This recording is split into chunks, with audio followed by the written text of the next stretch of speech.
ایک اجنبی سا شخص تھا, وہ اس کو پتہ بھی نہیں تھا. وہ شہر میں صبح صبح داخل ہوا, شہر والوں نے پکڑ لیا, مبارک ہو مبارک ہو, اس کو ہار وغیرہ پہنایا, کہ خیریت تو ہے؟ کہ آپ کو مبارک ہو, آپ ہمارے بادشاہ بن گئے. تو کیوں بادشاہ بن گیا؟ کہ ہمارا اصول ہے جو سال کے پہلے دن سب سے پہلے شہر میں داخل ہوتا ہے وہ بادشاہ. اچھا تو کتنے ٹائم کے لیے بادشاہ؟ کا 1 سال کے لیے. وہ تھا بڑا عقل مند آدمی, کہتا ہے 1 سال کے لیے؟ کہاں؟ کہ پہلے جو مجھ سے پہلے بادشاہ تھے وہ سارے کہاں گئے؟ کہ وہ 1 سال حکومت کرتے ہیں, پھر ہم ان کو ایک جنگل میں جا کے پھینک کے آ جاتے ہیں, اور اس جنگل کے اندر وہ بھوکا پیاسا مر جاتا ہے. اگر بھوکا پیاسا نہیں مرتا تو سانپ بچھو کھا جاتے ہیں. اس نے کہا اچھا. اب اس نے بڑی عقل بندی کی.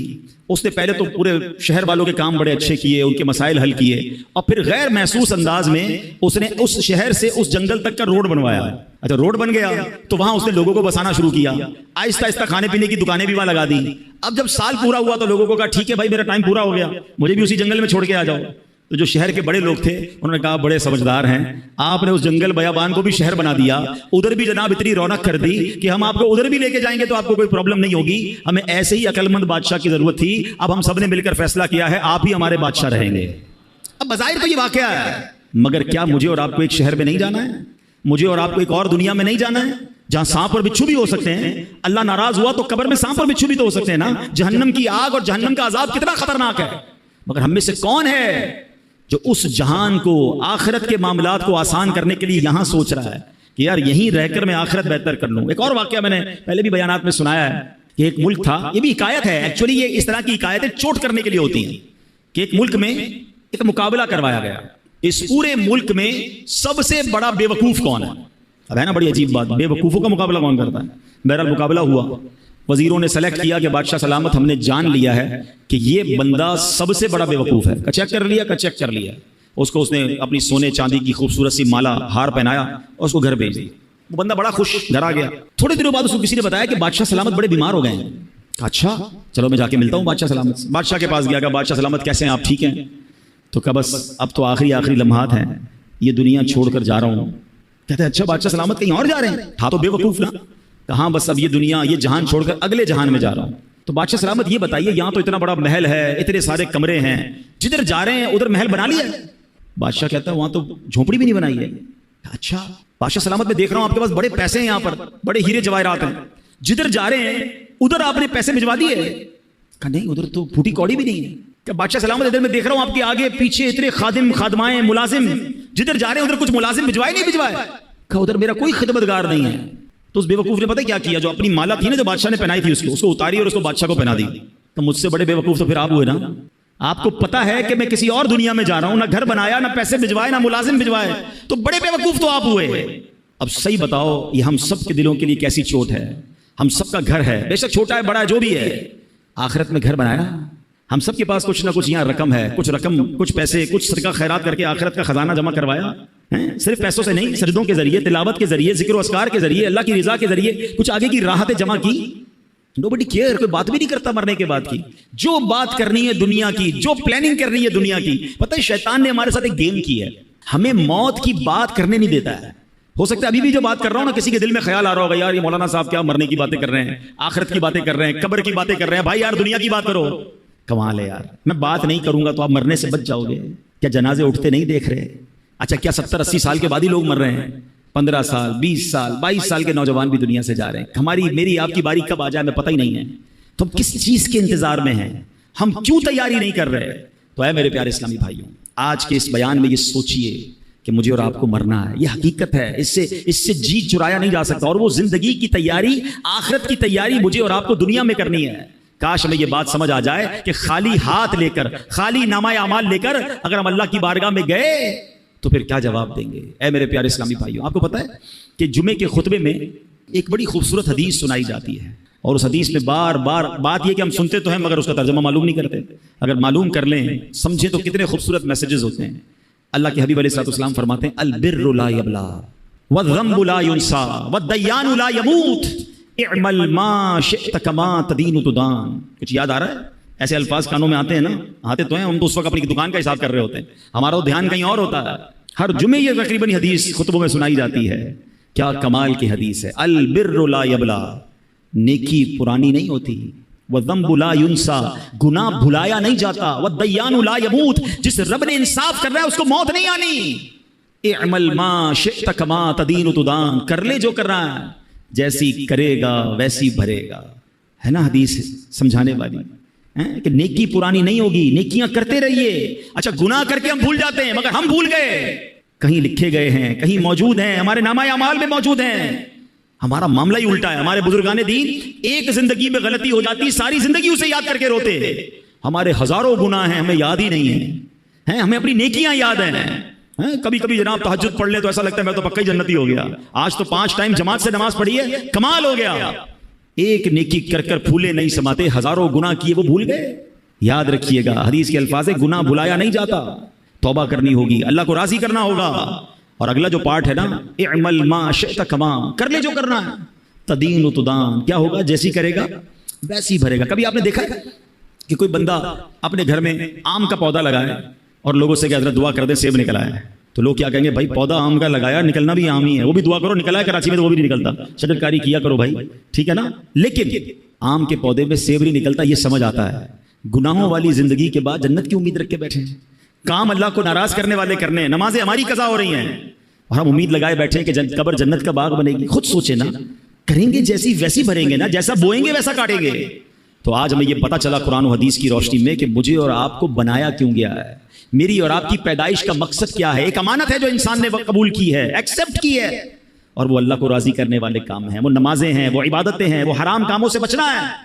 تو اے میرے پیارے اسلامی بھائیوں، کاش ہم یہ بات سمجھ جائیں۔ نبی پاک علیہ الصلوۃ والسلام کی حدیث پاک ہے، فرمایا حیرت ہے، انتہائی حیرت ہے اس پر جو ہمیشہ کے گھر کو مانتا ہے، پھر بھی دھوکے کے گھر یعنی دنیا کے گھر کے لیے محنتوں میں مصروف ہے۔ معلوم ہے کہ حقیقت والا گھر دوسرا ہے، مگر یہ دنیا کے گھر اور یہی کے لیے مصروف ہے۔ پیارے آقا فرماتے ہیں حیرت ہے اس کے لیے۔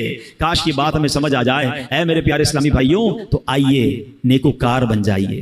سورہ فاتحہ 100 مرتبہ پڑھ کر جو دعا مانگی جائے وہ قبول ہوتی ہے۔ سورہ بقرہ کی تلاوت سے شیطان گھر سے بھاگ جاتا ہے۔ آیت الکرسی پڑھنے سے محتاجی دور ہوتی ہے۔ سورہ کہف کو ہمیشہ پڑھنے والا دجال کے فتنوں سے محفوظ رہے گا۔ والدین کی قبر پر ہر جمعہ سورہ یاسین کی تلاوت کرنے سے اس کی حروف کی تعداد کے برابر ان کے گناہ بخش دیے جاتے ہیں۔ سورہ الدخان پڑھنے سے مشکل دور ہوتی ہے۔ جو قریب المرگ ہو اس پر سورہ جاسیہ کا دم کرنے سے خاتمہ بالخیر ہوتا ہے۔ سورہ حجرات کا پڑھنا اور دم کر کے پینا گھر میں خیر و برکت کے لیے مفید ہے۔ سورہ قاف پڑھنے سے جو باغ ہوتے ہیں ان کے پھلوں میں کثرت ہوتی ہے، سبحان اللہ۔ سورہ رحمان 11 بار پڑھنے سے تمام مقاصد پورے ہوتے ہیں۔ سورہ واقعہ جو شخص روزانہ پڑھے گا اسے کبھی فاقہ نہ ہوگا۔ سورہ ملک کو ہر رات پڑھنے والا عذاب قبر سے محفوظ رہے گا۔ سورہ مزمل کو 11 بار پڑھنے سے ہر مشکل آسان ہو جاتی ہے۔ سورہ مدثر کو پڑھ کر حفظ قرآن کی دعا مانگنے سے قرآن کریم کا یاد کرنا آسان ہو جاتا ہے۔ جو بچے حفظ کر رہے ہیں ان کے لیے زبردست وظیفہ ہے۔ سورہ النازعات پڑھنے سے جاں کنی کی تکلیف نہیں ہوگی۔ سورہ دحا پڑھنے سے بھاگا ہوا آدمی واپس آ جائے گا۔ سورہ علم نشرح کو جس مال پر پڑھ دیا جائے اس میں خوب برکت ہوتی ہے۔ سورہ تین والتین والزیتون جو ہے 3 مرتبہ پڑھنے سے اخلاق و کردار بہتر ہوتے ہیں۔ سورہ علق میں جوڑوں کے درد کا علاج ہے۔ سورہ قدر جو صبح و شام پڑھے اللہ عز و جل اس کی عزت بڑھا دے گا۔ سورہ بینہ برس اور یرکان کا علاج ہے۔ جس آدمی یا جانور کو نظر لگی ہو اس پر سورہ عادیات کا دم مفید ہے۔ سورہ قارعہ پڑھنے سے بلاؤں سے حفاظت رہتی ہے۔ سورہ تکاثر کو 300 بار پڑھنے سے جلد قرض ادا ہو جاتا ہے۔ کئی لوگ کہتے ہیں جناب قرض بہت ہے، چلے قرآن کا وظیفہ لے لیں، الہاکم التکاثر، یہ جو سورت ہے 300 بار پڑھنے سے بہت جلد قرض اتر جاتا ہے۔ سورہ عصر پڑھنے سے غم دور ہو جاتا ہے۔ سورہ ہمزہ اور سورہ فیل دشمن کے شر سے حفاظت کے لیے، اور سورہ قریش جان کی حفاظت کے لیے بڑی مجرب ہے، بڑا کمال کا وظیفہ ہے۔ سورہ ماعون بڑی مشکل کے وقت میں پڑھنا بہت مفید ہے۔ سورہ کوثر کی تلاوت سے بے اولاد صاحب اولاد ہو جاتا ہے۔ کئی بے اولاد بھی وظائف مانگ رہے ہوتے ہیں۔ سورہ کافرون 1/4 قرآن کے برابر ہے۔ سورہ زلزال نصف قرآن کے برابر ہے۔ سورہ اخلاص 1/3 قرآن کے برابر ہے، اور سورہ فلق اور سورہ ناس سے جن اور شیطان اور حاسدوں کے شر سے حفاظت رہتی ہے۔ پھر کیوں نہ ہم قرآن سے دوستی کر لیں، کیوں نہ قرآن کو اپنا ورد بنا لیں۔